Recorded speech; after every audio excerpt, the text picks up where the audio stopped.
The rain had started. Around 10, a slow, patient tapping against the windows, like fingers drumming out a warning. By midnight, it became a steady hiss, blurring the world beyond the glass into a smear of black and gray. Inside, the house felt smaller than usual, compressed by the weight of the storm. She sat curled into the corner of the couch, a blanket drawn up to her chin, scrolling on her phone. The TV was on but muted, its flickering light casting long, shifting shadows across the walls. The clock above the mantel read 12:43 a.m. The knock came so lightly, at first she almost missed it. A gentle tap, barely louder than the rain. She looked up, heart picking up speed. Without her permission, maybe she imagined it. She stayed still, listening. Another knock, more insistent. She frowned, tossing the blanket off, and rising cautiously. Her socks made no sound on the hardwood floor.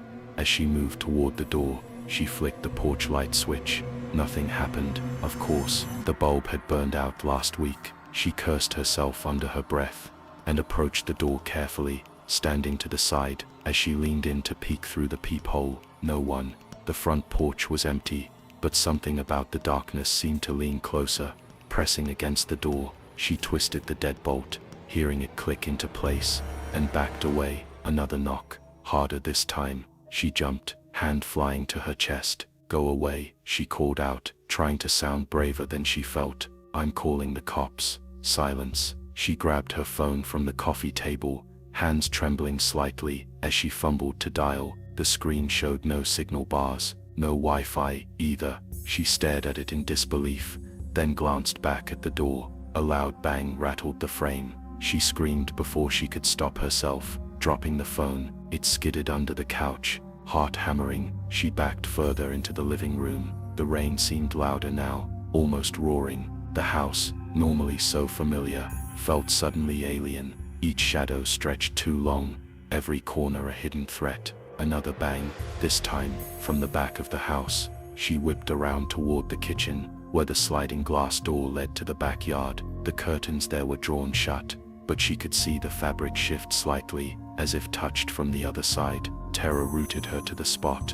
A soft, almost apologetic knock at the glass. She forced her legs to move, stumbling to the kitchen counter, where a large carving knife sat drying on the dish rack. She seized it, clutching the handle so tightly, her knuckles turned white. The knocks at the glass grew louder, more desperate. Through the curtains, a shadow moved, tall, thin, almost human, but not quite. It shifted oddly, like it wasn't fully in sync with the world around it. The sliding door rattled in its frame. She bolted back into the living room, gasping for breath. The TV, silent for so long, suddenly blared to life, white noise crackling through the speakers. She dropped into a crouch by the couch, knife raised, heart battering against her ribs. The hallway leading deeper into the house yawned before her, dark and full of unspoken threats. A slow creaking sound began from the end of the hallway, the door to the basement swinging open. "Let me in," a voice whispered, so soft she wasn't sure she'd actually heard it. Tears pricked her eyes, her hands shook violently, the knife wobbling in her grip. "Go away," she whispered back, her voice cracking. Something moved at the edge of the hallway, a figure, pale and thin, limbs bending at wrong angles, stepping lightly into the room, as if it weighed nothing. She squeezed her eyes shut. When she opened them, the figure was gone. Only the basement door remained open, darkness pooling at the threshold like spilled ink. The phone under the couch buzzed once, a single vibration, then died completely. Silence. The rain outside slowed, becoming a whisper against the windows. She crept toward the front door, knife raised. Her hand reached for the lock, fingers brushing against the cold metal. A hand rested on her shoulder. She screamed, spinning around. No one was there. The door in front of her slowly swung open, revealing the empty porch bathed in rain. Beyond it, the street was utterly still. Not a single light in any window, not a sound from any neighbor. It was as if the entire world had been abandoned. She hesitated. A soft whisper floated from behind her,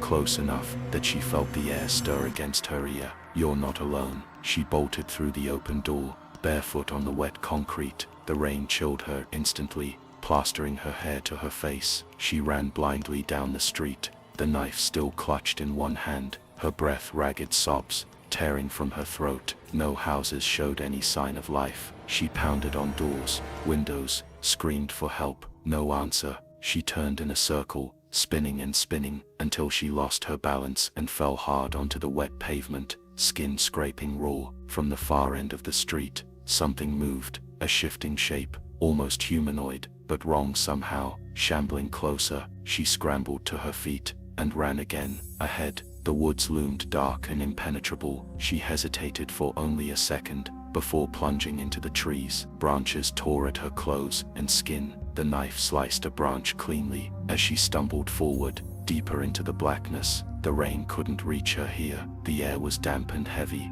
full of the scent of moss and rot.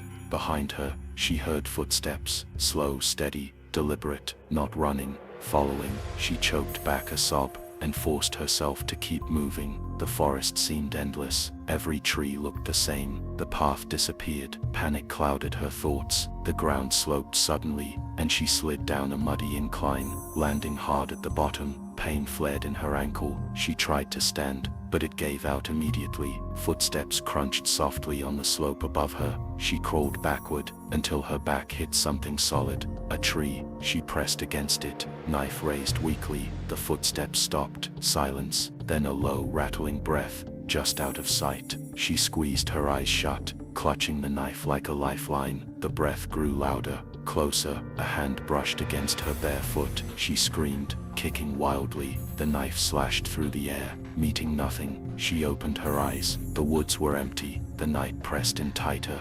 suffocating. She hauled herself up, leaning heavily on the tree. Pain stabbed up her leg with each movement, but she didn't care. She limped forward, blindly, desperately. A faint light glowed through the trees ahead, pale and flickering. She stumbled toward it. The light revealed a small cabin, ancient and crumbling, hidden deep in the woods. No car outside, no sign of life. She had no choice. The front door was ajar, swaying slightly. She pushed it open with the tip of the knife. Inside, the air was stale and thick with dust. Furniture draped in sheets loomed like ghostly figures. A fireplace sat cold and unused in the corner. She limped inside, shutting the door behind her. The light came from an old oil lamp sitting on a wooden table. She approached it warily. The flame danced wildly, though there was no breeze. She reached out to steady it, and the flame snuffed out instantly.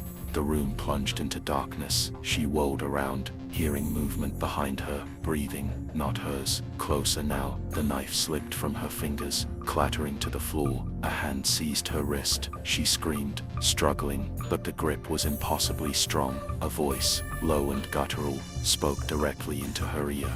"You shouldn't have opened the door." Pain exploded through her as she was yanked backward into the darkness. The last thing she heard before everything went black was the sound of the door creaking open again, and the rain starting to fall once more.